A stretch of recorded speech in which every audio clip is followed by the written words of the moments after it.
আজকে আমাদের আলোচনার বিষয় হলো কোরবানির শিক্ষা। আমরা প্রতি বছর কোরবানি আসলে কোরবানি করি। কোরবানি যখন শেষ হয়ে যায়, আমাদের জীবন জীবিকা আবার যখন শুরু হয়ে যায়, আবার আগের মতো আমাদের জীবন চলতে থাকে। কিন্তু এই কোরবানি থেকে যে শিক্ষা আমরা গ্রহণ করছি, এই কোরবানির মূল মেসেজ কি, মূল শিক্ষা কি, এটা আমাদের জীবনে বাস্তবায়ন হচ্ছে না। আর এই বাস্তবায়ন না হওয়ার কারণে আমাদের জীবন পরিবর্তন হচ্ছে না। এজন্য এই কোরবানির শিক্ষাগুলো আমাদের জীবনে বাস্তবায়ন করতে হবে, তবেই আমাদের জীবনটা পরিবর্তন হবে।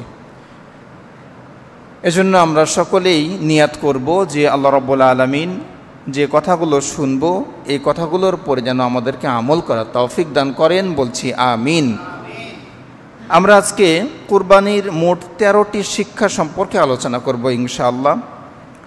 এর মধ্যে 1 নাম্বার শিক্ষা হলো সহি নিয়াত। 1 নাম্বার শিক্ষা সহি নিয়াত। আপনি এই পৃথিবীর বুকে যত কাজই করেন না কেন, যদি নিয়াতের মধ্যে গলদ থাকে, নিয়াতের মধ্যে যদি কম বেশি থাকে, তবে আপনার কাজটা কাজ হবে, কিন্তু এর যে জাযা, এর যে সওয়াব, তা আপনি পাবেন না। আর নিয়াতের মধ্যে যদি খালিস ইয়াত থাকে, তবে আপনার দুনিয়ার কাজও সম্পূর্ণ হবে, আল্লাহর পক্ষ থেকে পুরস্কারও পাওয়া যাবে।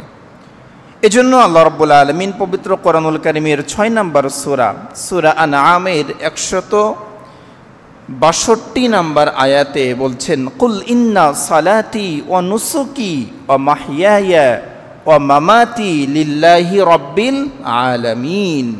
কুল, হে নবী আপনি বলুন, ইন্না সালাতি, নিশ্চয়ই আমার সালাত, ওয়া নুসুকি আমার কুরবানি, ওয়া মাহইয়ায়া আমার বেঁচে থাকা, ওয়া মামাতি আমার মরে যাওয়া, লিল্লাহি রাব্বিল আলামিন, সব কিছুই আল্লাহর জন্য।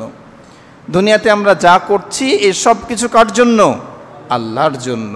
এই নিয়াতটা যদি আমাদের সহি থাকে, তবে আমাদের কাজও হবে, আমাদের সওয়াবও হবে। আর নিয়াতের মধ্যে যদি গলদ থাকে, কাজ হবে কিন্তু সওয়াব হবে না। এজন্য নবী করিম সাল্লাল্লাহু আলাইহি ওয়াসাল্লাম তার হাদিসের মধ্যে বলেন, ইন্নামাল আমালু বিন্নিয়াত, প্রতিটি কর্মফল, প্রতিটি কাজের প্রতিদান তার নিয়াতের উপরে নির্ভর করে। কোনো মানুষ যদি কুরবানি করে মানুষ দেখানোর জন্য, গোশত খাওয়ার জন্য, কোনো মানুষের কুরবানি যদি লোক দেখানো হয়, তবে তার ওই নিয়াতের ফল, ওই নিয়াতের ফসল সে পাবে, পরকাল তার অন্ধকার হয়ে যাবে। আর কোনো মানুষের নিয়াত যদি থাকে, লিল্লাহি রাব্বিল আলামিন, আমার কুরবানি আল্লাহর জন্য হচ্ছে, আল্লাহর কাছে উত্তম প্রতিদান পাওয়া যাবে। আর মানুষ দেখবে এটা ফাউ ফাউ, মানুষ তো দেখবে, মানুষের চোখ তার বন্ধ থাকবে না। কিন্তু আপনার নিয়াত খালেস হওয়ার জন্য এই কুরবানির যে জাযা, যে সওয়াব, এটা আল্লাহর পক্ষ থেকে পাওয়া যাবে। এজন্য আমাদের এই প্রথম শিক্ষা কুরবানি থেকে, যে ছোট বড় যাই করি না কেন, যেই কাজই করি না কেন, নিয়াতের মধ্যে খালিস থাকতে হবে যে আমি এটা আল্লাহর জন্যই করছি, মানুষ দেখানোর জন্য না, আমি আল্লাহর জন্য করছি। আল্লাহর জন্য যখন কাজ করবেন, এই কাজের মধ্যে আল্লাহ বরকত দান করবেন, ইহকাল পরকাল দুই কালই আপনার সুন্দর হয়ে যাবে। তাহলে 1 নাম্বার শিক্ষা কি ভাই? সহি নিয়াতে যেই কোনো কাজ আমরা করি, আমাদের নিয়াতটা যেন সহি থাকে ইনশাআল্লাহ। 2 নাম্বার আত্মত্যাগ। এই কুরবানির মাধ্যমে আমরা আত্মত্যাগের শিক্ষা পাই। কিভাবে আত্মত্যাগ? হযরতে ইব্রাহিম নবী আর ইসমাইল নবী, এই 2 জন পিতা পুত্র যেইভাবে আত্মত্যাগ করে এই কুরবানির শিক্ষা আমাদেরকে দিয়ে গিয়েছেন, এই শিক্ষাটা গ্রহণ করা। একজন বাবা তার জীবনের 82 বছর বয়সে একটা সন্তান পেয়েছে, আর আল্লাহর আদেশে ওই সন্তানের গলার পর দিয়ে ছুরি চালাচ্ছেন। এটা কত বড় আত্মত্যাগ, কত বড় ত্যাগ এটা! এই ত্যাগ আমাদের শিক্ষা নিতে হবে। আমাদের মনের মধ্যেও আমরা ইসমাইল পুষি, আমাদের মনের মধ্যেও ইসমাইল আছে। কি ইসমাইল? আমার মনের ইসমাইল হলো আমার অর্থ, আমার সম্পত্তি, আমার স্ত্রী সন্তান, আমার সুখ শান্তি, আমার বিলাসবহুল জীবনযাপন, এগুলো হলো আমাদের ইসমাইল। হযরতে ইব্রাহিম নবী আল্লাহর আদেশে তার সন্তানকে যেইভাবে কুরবানি করার জন্য গলার পর দিয়ে ছুরি চালিয়েছেন, আমার মনে যে ইসমাইল আছে, আমার মনে যে অর্থের প্রতি ভালোবাসা আছে, স্ত্রী সন্তানের প্রতি ভালোবাসা আছে, দুনিয়ার মোহ আছে, এগুলোর পরেও আমাকে ছুরি চালাতে হবে, তবেই আমার কুরবানির শিক্ষা বাস্তবায়ন হবে, আমার জীবনটা পরিবর্তন হবে। আর সারা জীবন কুরবানি করলাম, এই কুরবানি চলে গেল, আবার আগের মতোই শুরু হয়ে গেলাম। ভাই, এইভাবে মরণ পর্যন্ত কুরবানি করলেও কিন্তু আমাদের শিক্ষা অর্জন হবে না।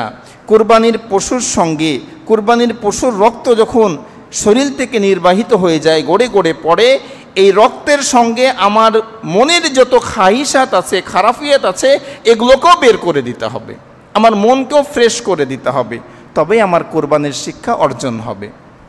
তাহলে এই কুরবানির 2 নম্বর শিক্ষা আমরা কি পেলাম? আত্মত্যাগ করা, আল্লাহর হুকুমের কাছে, আল্লাহর আদেশের কাছে অন্য কোনো অজুহাত, কোনো কথা না বলা, আল্লাহ যেটা বলেছেন সঙ্গে সঙ্গে কি করা? পালন করা। আল্লাহ আমাদেরকে আমলের তৌফিক দান করুন, বলছি আমিন। 3 নম্বর শিক্ষা তাকওয়া অর্জন করা। 3 নম্বর শিক্ষা তাকওয়া অর্জন করা। আল্লাহর কাছে তাকওয়ার চেয়ে গুরুত্বপূর্ণ অন্য কোনো বিষয় মানুষের জন্য নাই। তাকওয়া, এই তাকওয়াটা কি? আল্লাহর ভয়, আল্লাহ ভীরুতা।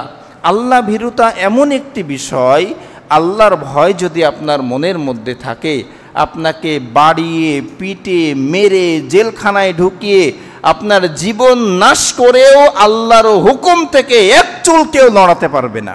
যদি আল্লাহর ভয় আপনার মনের মধ্যে থাকে, আর আল্লাহর ভয় যদি না থাকে, তবে 1 কাপ চায়েই আপনার ঈমান বিক্রি হয়ে যাবে।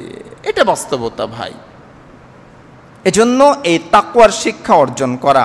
পবিত্র কোরআনুল কারীমের 22 নম্বর সূরা, সূরা হজ, এই সূরা হজের 37 নম্বর আয়াতে আল্লাহ বলছেন, আল্লাহ রাব্বুল আলামিন বলেন, লা ইয়ানালাল্লাহু লুহুমুহা ওয়ালা দিমাউহা ওয়ালাকিন ইয়ানালুহু তাকওয়া মিনকুম। আল্লাহ রাব্বুল আলামিন বলেন, তোমাদের কুরবানির গোশত, তোমাদের কুরবানির রক্ত, চামড়া, এগুলো কিছুই আমার কাছে আসে না। তোমাদের কুরবানির যে করছো বান্দা, এই কুরবানি করার সময় তোমার মনে কি আছে, তুমি কিসের জন্য করছো, এই তাকওয়া আমার কাছে আসে, আমি দেখি তোমার কুরবানির উদ্দেশ্যটা কি। এটা আল্লাহ দেখতে চান। আল্লাহ গোশতও নেবেন না, আল্লাহ রক্তও নেবেন না, আল্লাহ দেখতে চান তার বান্দার মনের কি অবস্থা। হাবিলের কুরবানি কবুল করেছিলেন, কাবিলের করেন নাই। এর কারণটা কি? এর কারণ হলো হাবিলের মনের মধ্যে তাকওয়া ছিল, আল্লাহ ভীরুতা ছিল, এজন্য হাবিলের কুরবানি আল্লাহ কবুল করেছেন। আল্লাহ রাব্বুল আলামিন হাবিলের কুরবানি সম্পর্কে পবিত্র কোরআনুল কারীমের 5 নম্বর সূরা, সূরাতুল মাইদার 27 নম্বর আয়াতে বলেন, ক্বালা ইন্নামা ইয়াতাকাব্বালুল্লাহু মিনাল মুত্তাকিন। হাবিল কাবিল 2 ভাই যখন কুরবানি করেছে, হাবিল একটা জন্তু, একটা পশু কুরবানি করেছিল, আর কাবিল তার শস্য ক্ষেত থেকে কিছু সবজি নিয়ে সে কুরবানি করেছিল। আল্লাহর পক্ষ থেকে হাবিলের কুরবানি যখন কবুল হয়ে গেল, কাবিল ডাক দিয়ে বলে, তোমার কুরবানি কবুল হয়েছে, তোমাকে আমি এখন বাঁচিয়ে রাখবো না, তোমাকে হত্যা করব। ওই সময় হাবিল বলেছিল, ইন্নামা ইয়াতাকাব্বালুল্লাহু মিনাল মুত্তাকিন। আল্লাহ রাব্বুল আলামিন তার কুরবানি কবুল করে যার মধ্যে আল্লাহ ভীরুতা আছে, আল্লাহকে যে ভয় করে, আল্লাহ তার কুরবানি কবুল করে থাকেন। সুবহানাল্লাহ। তাহলে আল্লাহর কাছে প্রিয় হওয়ার জন্য, আল্লাহর কাছে ইবাদত কবুল করানোর জন্য তাকওয়ার কোনো বিকল্প নাই। এই তাকওয়ার পরে আমরা বিস্তারিত একসময় আলোচনা করব, অনেক আলোচনা আছে। তাকওয়া এমন একটি নিয়ামত, এমন একটি গুণের নাম, যে তাকওয়া যদি আপনি অর্জন করতে পারেন, এই দুনিয়াতে যত বড় বড় বালা মুসিবত আছে, বিপদ আছে, সব বালা মুসিবত বিপদ থেকে আল্লাহ আপনাকে উদ্ধার করবেন যখন আপনি আল্লাহকে ভয় করবেন। আল্লাহর ভয় ছাড়া ভাই মানুষ মানুষ হতে পারে না। আল্লাহর ভয় ছাড়া মানুষ প্রকৃত ঈমানদার হতে পারে না। এজন্য আমরা সবসময় আল্লাহ ভীরুতা অর্জন করব। আমি যখনই কোনো অন্যায় কাজ করব, যখনই কোনো পাপের কাজে লিপ্ত হব, আমি একটা কথা স্মরণ করব, আমার স্ত্রীর চোখকে ফাঁকি দিতে পারি, আমার সন্তানের চোখকে ফাঁকি দিতে পারি, আমার বাবার চোখকে ফাঁকি দিতে পারি, দুনিয়ার সকল মানুষের চোখকে ফাঁকি দেওয়া যায়, কিন্তু আল্লাহর চোখকে ফাঁকি দেওয়া যায় না। আল্লাহ সব কিছুই দেখেন। এই ভয় যখন আপনার অন্তরে স্থান পাবে, তখন সব পাপ থেকে গুনাহ থেকে আপনি বেঁচে থাকতে পারবেন। আর না হলে পাপ থেকে গুনাহ থেকে বেঁচে থাকা সম্ভব না। তাহলে এই কুরবানির 3 নম্বর শিক্ষা হলো তাকওয়া অর্জন করা। 4 নম্বর শিক্ষা হলো তাওহীদের শিক্ষা অর্জন করা, আল্লাহ যে এক অদ্বিতীয় এই শিক্ষা অর্জন করা। নবী করিম সাল্লাল্লাহু আলাইহি ওয়াসাল্লামের নবুয়তের আগ পর্যন্ত তদানীন্তন সময়ের মানুষেরা দেব দেবীর নামে পশু জবাই করত। তো আল্লাহ রাব্বুল আলামিন যখন নবীকে নবুয়ত দান করলেন, তখন কোরআনের আয়াত, পবিত্র কোরআনুল কারীমের সবচেয়ে ছোট্ট সূরা সূরাতুল কাউসার নাজিল করলেন।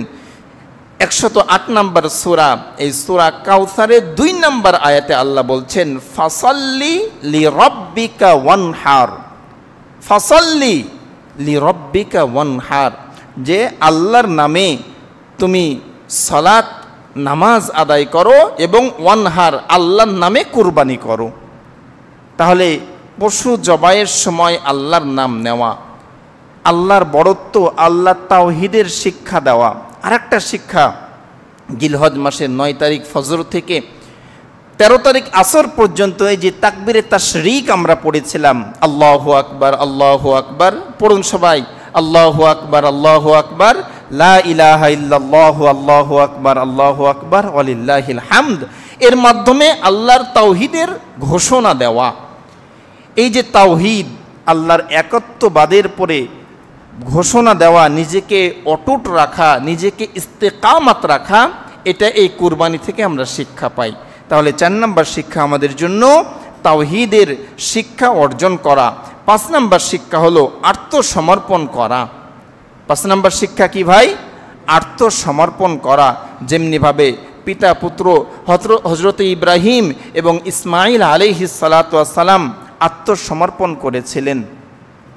আল্লাহ রাব্বুল আলামিন পবিত্র কোরআনুল কারীমের 37 নম্বর সূরা সূরা সফফাতের 103 নম্বর আয়াতে বলছেন, ফালাম্মা আসলামা ওয়া তাল্লাহু লিল জাবিন, পিতা পুত্র উভয় যখন আত্মসমর্পণ করলো, ওয়ানাদাইনাহু আইয়া ইব্রাহিম, হে ইব্রাহিম, তুমি তো তোমার স্বপ্নকে সত্য করতে প্রস্তুত হয়ে গিয়েছো। ওয়ানাদাইনাহু আইয়া ইব্রাহিম কদ সাদ্দাকতার রুইয়া ইন্না কাযালিকা নাজজিল মুহসিনিন ইন্না হাযা লাহুয়াল বালাউল মুবিন। আল্লাহ রাব্বুল আলামিন সুসংবাদ দিয়ে দিলেন, ইব্রাহিম, আমি তোমার সন্তান ইসমাইলকে চাই না, তার প্রাণ নেওয়ার আমার কোনো ইচ্ছা নাই। আমি শুধু দেখতে চেয়েছিলাম যে তোমার সন্তানকে তুমি বেশি ভালোবাসো না আমি আল্লাহকে বেশি ভালোবাসো, এটা আমি দেখতে চেয়েছিলাম। তুমি পরীক্ষায় পাশ করেছো। আমি এইভাবেই সৎকর্মশীল বান্দাদেরকে পুরস্কৃত করে থাকি, আল্লাহ বলছেন। তাহলে আত্মসমর্পণ করা, আল্লাহর হুকুমের সামনে কোনো অজুহাত পেশ না করা। আল্লাহর হুকুম যখন আমার সামনে চলে আসবে, তখন আল্লাহর হুকুমের সামনে দুনিয়ার সব কাজ স্টপ, আগে আল্লাহর হুকুম। মসজিদের মিনার থেকে আজানের আওয়াজ আমাদের কানে আসে, এই আওয়াজ শোনার পরেও আমরা দেখি বিভিন্ন কাজে ব্যস্ত হয়ে থাকি।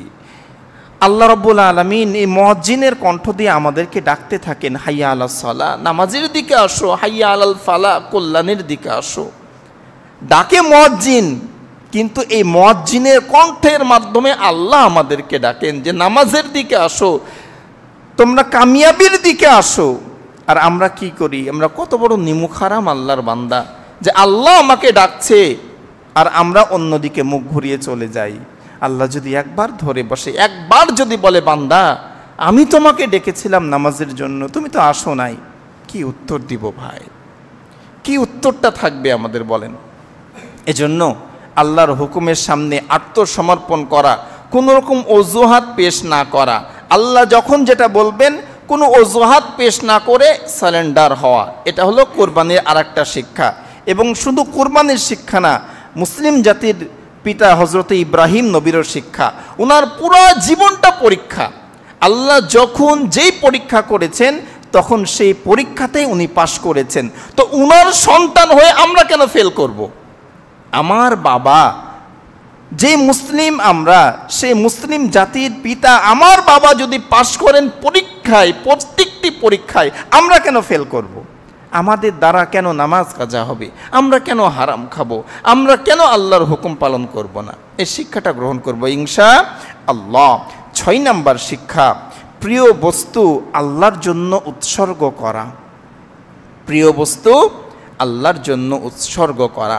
আল্লাহ রাব্বুল আলামিন পবিত্র কোরআনুল কারীমের 14 নম্বর সূরা ইব্রাহিমের 37 নম্বর আয়াতে আল্লাহ রাব্বুল আলামিন বলছেন, রব্বানা ইন্নী আসকানতু মিন যুররিয়্যাতি বিগাইরি যারইন ইনদা বাইতিকাল মুহাররম। আল্লাহ রাব্বুল আলামিনের কাছে কিভাবে তার সন্তান স্ত্রীকে উনি উৎসর্গ করেছিলেন। দেখেন, ছোট্ট মাসুম বাচ্চা, ছোট্ট বাচ্চা, যেই বাচ্চাটাকে জীবনের শেষ সময় পেয়েছে, অন্তিম সময়, বৃদ্ধ বয়সে, এই সন্তানটা একটা বাবার কাছে কত প্রিয় হতে পারে। আপনারা 2 দিন আগের একটা নিউজ শুনেছেন যে কক্সবাজারে গোসল করতে যেয়ে পিতা পুত্র পানিতে ডুবে মারা গিয়েছে মহিষবাথানের। আমাদের অতি নিকটতম প্রতিবেশী, মানে আমাদের বাড়ি আর তাদের বাড়ি একটা ওয়াল পাশে। তো ওই চাচা দেখেন, সন্তান মানুষ একটা পিতার কাছে কত প্রিয়, যে সন্তান ডুবে যাচ্ছে, ওই পিতা দাঁড়িয়ে থাকতে পারেন নাই। উনি হৃদরোগে আক্রান্ত, উনি জানেন যে ওনার সন্তানকে উনি বাঁচাতে পারবেন না, কেননা বড় হেলদি সন্তান, বড় ছেলে, কলেজে পড়ে।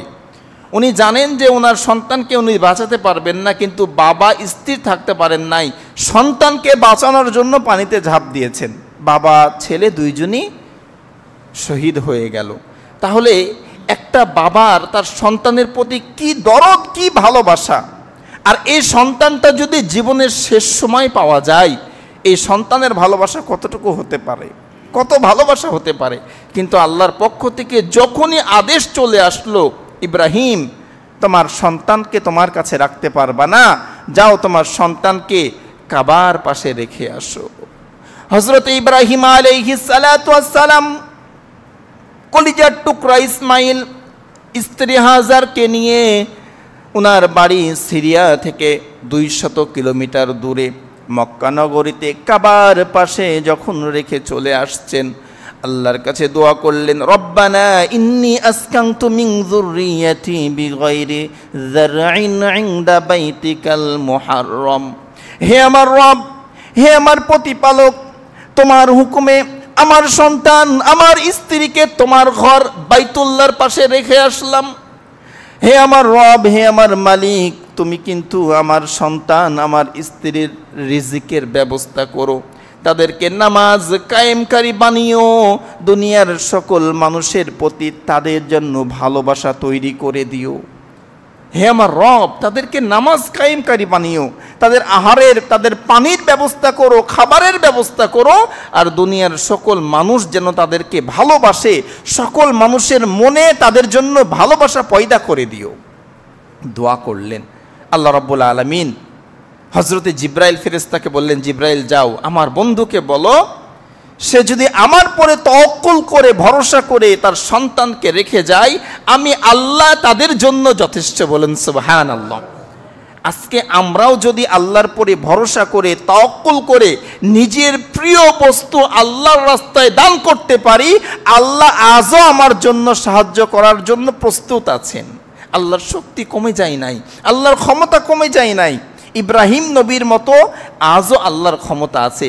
কিন্তু এখানে বিষয়টা হলো ইমানের বিষয়।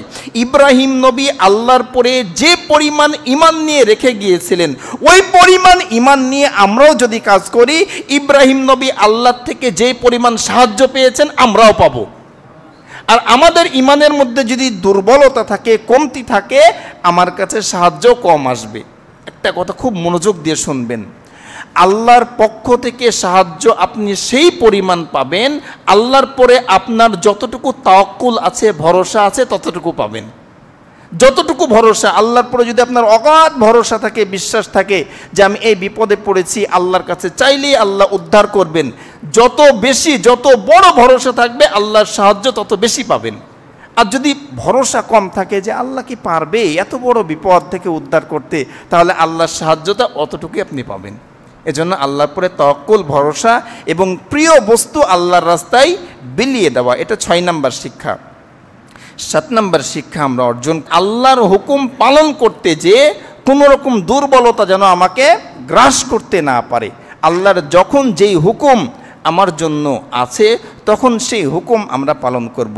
আল্লাহ রাব্বুল আলামিন এই কুরবানির শিক্ষা পবিত্র কোরআনুল কারীমের 37 নম্বর সূরা সাফফাতের 102 নম্বর আয়াতে বলেন, ফালাম্মা বালাগা মাহু সাইয়া ক্বালা ইয়া বুনাইয়া। ইব্রাহিম নবী বলছেন সন্তান ইসমাইলকে যে বাবা, আমি তো স্বপ্ন দেখলাম যে আমার প্রিয় বস্তু আল্লাহ কুরবানি করার জন্য বলছেন, তো আমি ইতিপূর্বে অর্থ দান করলাম, আমি 100টা উট কুরবানি করলাম, তারপরেও তো আমি স্বপ্নে দেখছি যে তোমাকে জবাই করছি। তো বাবা, এখন তোমার ওপিনিয়ন কি, তোমার মতামত কি? দেখেন, আল্লাহর হুকুম পালনে উনি কিন্তু কোনো রকম পিছপা হন নাই বা কোনো রকম দুর্বলতার সুযোগ নেন নাই, সঙ্গে সঙ্গে বাস্তবায়ন করার জন্য চেষ্টা করেছেন, কার্যক্রম শুরু করেছেন। এজন্য এই শিক্ষাটা গ্রহণ করা যে আল্লাহর পক্ষ থেকে যেই হুকুম যখন আমার পরে অর্পিত হবে সেই হুকুম তখন পালন করা, মান্য করা, কোনো রকম অজুহাত না করা। বিভিন্ন ক্ষেত্রে দেখবেন যেগুলো কঠিন ইবাদত সেগুলোর ক্ষেত্রে আমরা কি করি, একটু দুর্বলতা কাজ করে। বিশেষ করে যখন দান সদকার বিষয়টা আসে তখন দেখবেন আমরা বিভিন্ন অজুহাত খুঁজি, ভাই এটা ঠিক না, এটা আপনি ঠিক করবেন না। কেননা আল্লাহ রাব্বুল আলামিন পবিত্র কোরআনুল কারীমের সূরা মুনাফিকুনের মধ্যে বলছেন, ইয়া আইয়ুহাল্লাযীনা আমানু লা তুলহিকুম আমওয়ালুকুম ওয়ালা আওলাদুকুম আন যিকরিল্লাহ। ওহে ঈমানদারেরা, তোমাদের মাল সম্পত্তি আর সন্তান সন্ততি, এই দুইটা কথা আল্লাহ বলেছেন, একটা মাল সম্পত্তি আর সন্তান সন্ততি আমার জিকির থেকে তোমাদেরকে যেন বিমুখ না করে দেয়, তোমাদেরকে যেন বাধা সৃষ্টি না করে। কয়টা জিনিস ভাই? দুইটা, একটা হলো অর্থ সম্পত্তি আর একটা হলো সন্তান সন্ততি। এই দুইটার মহব্বতেই কিন্তু আমরা আল্লাহর হুকুম পালন থেকে নিজেকে বিরত রাখি, দূরে রাখি। এজন্য আমরা অবশ্যই আল্লাহর হুকুম পালনের সামনে কোনো রকম অজুহাত, কারো দুর্বলতার কোনো কথা আমরা কখনো গ্রহণ করব না। আল্লাহ যেটা বলেছেন সঙ্গে সঙ্গে কোনো রকম আমরা দুর্বলতার আশ্রয় নেব না ইনশাআল্লাহ। এরপরে কুরবানির 8 নম্বর শিক্ষা হলো পরীক্ষার সময় ধৈর্য ধারণ করা। আল্লাহর পক্ষ থেকে আমাদের পরে বিভিন্ন সময় পরীক্ষা আসবে, এটা আল্লাহ কোরআনে বলেছেন। আল্লাহ রাব্বুল আলামিন সূরা বাকারা 2 নম্বর সূরা 155 নম্বর আয়াতে আল্লাহ বলছেন, আল্লাহ রাব্বুল আলামিন বলেন, ওয়ালা নাবলুওয়ান্নাকুম বিশাইইম মিনাল খাউফি ওয়াল জু'i ওয়া নাকসিম মিনাল আমওয়াল ونقص من الأموال والأنفس والثمرات وبشر الصابرين। আল্লাহ রাব্বুল আলামিন বলেন, আমার বান্দাদেরকে আমি পরীক্ষা করব কিছু ক্ষুধা দিয়ে, কিছু দারিদ্রতা দিয়ে, তাদের ফসল নষ্ট করে দিয়ে, তাদের জানমালের ক্ষতি সাধন করে আমি আল্লাহ পরীক্ষা করব। আমি আল্লাহ আমার বান্দাদেরকে পরীক্ষা করব। আর আমি দেখতে চাই যখন তাদেরকে পরীক্ষা করব তারা কি করে। আমাদের করণীয় হবে সবর ইখতিয়ার করা, সবরে জামিল ইখতিয়ার করা, ধৈর্য ধারণ করা। আল্লাহর পক্ষ থেকে যখন পরীক্ষা আসবে এটাকে ধৈর্য আর নামাজের মাধ্যমে, দোয়ার মাধ্যমে এটার থেকে উদ্ধার হওয়া, সবর ইখতিয়ার করা ধৈর্যের মহাগুণ ভাই। আর যার ঈমান যত বেশি আল্লাহর পক্ষ থেকে তার উপরে পরীক্ষাও তত বেশি। পরীক্ষা কিন্তু সবার জন্য সমান হবে না, যার ঈমান যত বেশি তার পরীক্ষাও তত বেশি। আল্লাহ এটাও কোরআনে বলেছেন। আল্লাহ রাব্বুল আলামিন পবিত্র কোরআনুল কারীমের 29 নম্বর সূরা সূরাতুল আনকাবুতের 2 নম্বর আয়াতে বলেন, আলিফ লাম মিম আহাসিবান নাসু আন ইউতরাকু আন ইয়াকুলু আমান্না ওয়া হুম লা ইফতানুন। আল্লাহ রাব্বুল আলামিন বলেন, আহাসিবান নাস, মানুষরা কি মনে করেছে, আইয়াকুলু আমান্না, তারা বলবে আমি ঈমান এনেছি, আমরা ঈমান এনেছি, আমরা ঈমানদার, এই কথা তারা দাবি করবে, আর আমি আল্লাহ তাদেরকে পরীক্ষা করব না। তারা কি এই কথা চিন্তা করেছে? আল্লাহ রাব্বুল আলামিন বলছেন, ইতিপূর্বে এই ঈমানের দাবিদার যারা ছিল, যারা নিজেদেরকে ঈমানদার বলে দাবি করেছে, আমি প্রত্যেকটি সম্প্রদায়কে পরীক্ষা করে দেখে নিয়েছি। আল্লাহ বলছেন, আমি সবাইকে দেখেছি যে ঈমানের ব্যাপারে কে কত শক্ত ঈমান আনতে পেরেছে, কে কত ঈমানের ব্যাপারে বলিয়ান হয়েছে, এটা আমি পরীক্ষা করেছি। সব জাতির পরে পরীক্ষা এসেছে, আমাদের পরেও পরীক্ষা আসবে। আপনার ঈমান যতটুকু, পরীক্ষাও ততটুকু আসবে। এজন্য এই পরীক্ষার সময় ধৈর্য ধারণ করা, যেইভাবে হযরত ইব্রাহিম নবীর পরে পরীক্ষা এসেছেন, উনি ধৈর্য ধারণ করে পরীক্ষায় পাশ হয়েছেন, এইভাবে আমরাও ধৈর্য ধারণ করব ইনশাআল্লাহ। 9 নম্বর শিক্ষা, অধীনস্থদেরকে আল্লাহর আদেশ পালনের ব্যাপারে প্রশিক্ষণ দেওয়া। অধীনস্থ, আপনার স্ত্রী, আপনার সন্তান, আপনার ছোট ভাই, আপনার অধীনস্থ যারা আছে, আল্লাহর আদেশ পালনের ব্যাপারে তাদেরকে প্রশিক্ষণ দেওয়া। কেন? হযরত ইব্রাহিম আলাইহিস সালাতু ওয়াস সালামের পরে যখন পরীক্ষা আসলো যে তোমার স্ত্রীকে, তোমার সন্তানকে তুমি রেখে আসো, দেখেন তারা কিন্তু কোনো রকম অজুহাত খাড়া করেন নাই। তারা কিন্তু বলেন নাই যে কেন আমাদেরকে রেখে আসবেন, কেন আমাদেরকে এইভাবে ধুধু মরুভূমিতে রেখে আসবেন, এই কথা তারা বলেন নাই। বরঞ্চ হযরতে হাজারা আলাইহাস সালাতু ওয়াস সালাম যখন শুনলেন যে আল্লাহর পক্ষ থেকে উনাকে এখানে রাখার জন্য বলা হয়েছে, তখন উনি বলেছিলেন যে যান, আপনি চলে যান, কোনো চিন্তা করেন না। আল্লাহ যদি বলেন যে আমাকে এই কাবার পাশে রেখে যেতে, আমার বিশ্বাস আমার রব আমাকে দেখবেন, আমার রব আমার জন্য আছেন, এই বিশ্বাস আমার আছে। এই শিক্ষাগুলো সন্তানদেরকে দেওয়া, যে আল্লাহর হুকুম পালনের ব্যাপারে কোনো রকম যেন পিছপা বা অজুহাত না করা। 10 নম্বর শিক্ষা হলো পরামর্শ করা। যে কোনো সিদ্ধান্ত নিতে যে, হতে পারে সামাজিক সিদ্ধান্ত, হতে পারে পারিবারিক সিদ্ধান্ত, হতে পারে রাজনৈতিক সিদ্ধান্ত, এই ব্যাপারে পরামর্শ করা। আপনি যখন কোনো কাজের পরামর্শ করবেন, তখন এই কাজে ভুল হওয়ার সম্ভাবনা কম থাকে। এরপরে পরামর্শ যখন আপনি করে কাজ করবেন, যদি পরামর্শ আপনি 3 জন মিলে করেন, এই 3 জনের সঙ্গে আরেকজন যুক্ত হন, তিনি হলেন আল্লাহ রাব্বুল আলামিন। এজন্য যেই কোনো কাজে কি করা? পরামর্শ করা। বিশেষ করে আমরা পারিবারিক যে সিদ্ধান্তগুলো নিই, স্ত্রী সন্তানদের পরামর্শ নেওয়া। এরপরে 10 নম্বর শিক্ষা হলো উৎকৃষ্ট সম্পদ আল্লাহর রাস্তায় দান করা। উত্তম সম্পদ আল্লাহর রাস্তায় দান করা। দানের বিষয়ে আমরা শুনলাম ইতিপূর্বে, আর না বলি। যখন দানের কথা আসবে, তখন আমরা এই অর্থ সম্পত্তির মায়াতে দান করা থেকে নিজেকে বিরত রাখি, দান করি না। কিন্তু আল্লাহ কি বলছেন? সূরা মুনাফিকুনে বলছেন, ওয়া আনফিকু মিম্মা রাযাকনাকুম মিন ক্বাবল, আমি তোমাকে যে রিজিক দিয়েছি, খুব ভালো করে খেয়াল করেন, আল্লাহ বলছেন ওয়া আনফিকু মিম্মা রাযাকনাকুম, আমি তোমাকে যে রিজিক দিয়েছি, আমি তোমাকে যা দিয়েছি, এখান থেকে তুমি দান করো। তোমার কিছু আমার দরকার নাই, আমি যা দিয়েছি এখান থেকেই তুমি দান করো। আচ্ছা, আমাদের কাছে এখন যা আছে, অর্থ বলেন, সম্পত্তি, শিক্ষাগত যোগ্যতা যা আছে, এগুলো তো সবই আল্লাহর দেওয়া। আল্লাহ না দিলে তো আমরা অর্জন করতে পারতাম না। যে কোনো ওয়ে, যে কোনো মাধ্যমে আল্লাহ আমাদেরকে দিয়েছেন। তো আল্লাহই তো বলছেন যে আমি তোমাকে যা দিয়েছি এখান থেকে তুমি ব্যয় করো, দান করো। তো আমরা কেন করি না ভাই? কেন অর্থের মায়াতে এই দান করা থেকে নিজেকে বিরত রাখি? শুনেন, একটা পাত্রে যখন খাবার থাকবে, পাত্রটা যখন বোঝাই থাকবে, তখন কিন্তু ওই পাত্রে আর কিছু রাখা যাবে না।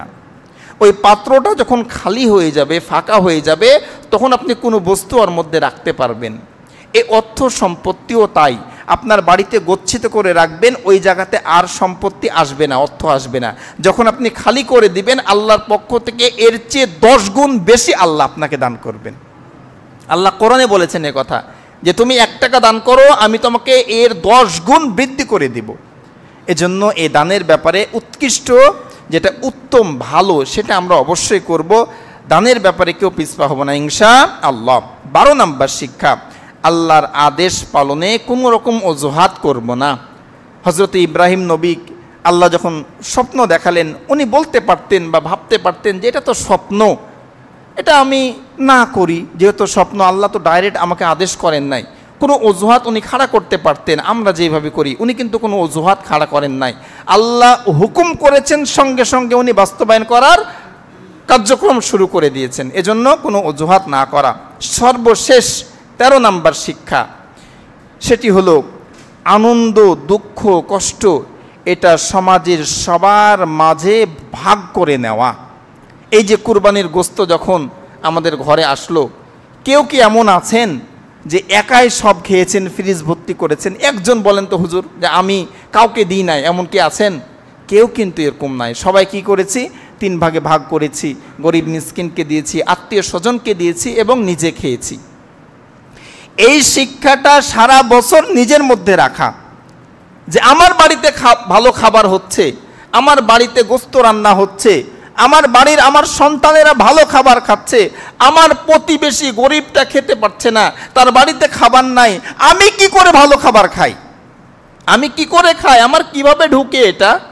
আমার সন্তানরা খাচ্ছে, আমার প্রতিবেশী জানালা খুললেই যাকে আমি দেখতে পাই তার বাড়িতে খাবার নাই, তার সন্তানের গায়ে পোশাক নাই, আর আমার সন্তানকে আমি ডবল অ্যাভেলেবল পোশাক দিচ্ছি। এই শিক্ষা কুরবানির শিক্ষা না। এই কুরবানির গোশত যেভাবে আমরা ভাগ বাটোয়ারা করে সবাই মিলে খেয়েছি, সারা বছর এই শিক্ষাটা আমরা অর্জন করব। আমি ভালো খাবো, আমি ভালো পরবো, আমার প্রতিবেশীকেও একটু চেষ্টা করব একটু ভালো রাখার জন্য। তাহলে আমরা এই কুরবানির এই যে 13টি শিক্ষা এক নজরে একটু শুনে নিয়ে আমরা আলোচনা শেষ করব ইনশাল্লাহ। 1 নম্বর শিক্ষা হলো যেই কোনো কাজ করব সহি নিয়াতে। 2 নম্বর শিক্ষা হলো আত্মত্যাগ করার চেষ্টা করব। 3 নম্বর তাকওয়া অর্জন করব। 4 নম্বর তাওহীদের শিক্ষা অর্জন করব। 5 নম্বর আত্মসমর্পণ করব আল্লাহর হুকুমের সামনে।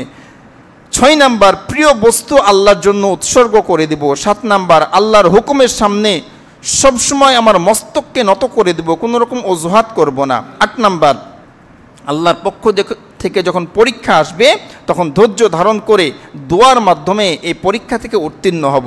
9 নম্বর আমাদের অধীনস্থ সন্তানদেরকে আল্লাহর হুকুম পালনের ব্যাপারে শিক্ষা দেওয়া। 10 নম্বর যেই কোনো সিদ্ধান্ত নেওয়ার আগে পরামর্শ করা। 11 নম্বর উৎকৃষ্ট সম্পদ আল্লাহর জন্য দান করা। 12 নম্বর আল্লাহর আদেশ পালনে কোনো রকম অজুহাত না করা। আর সর্বশেষ 13 নম্বর দুঃখ সুখ সব কিছু এটা সবার মাঝে ভাগ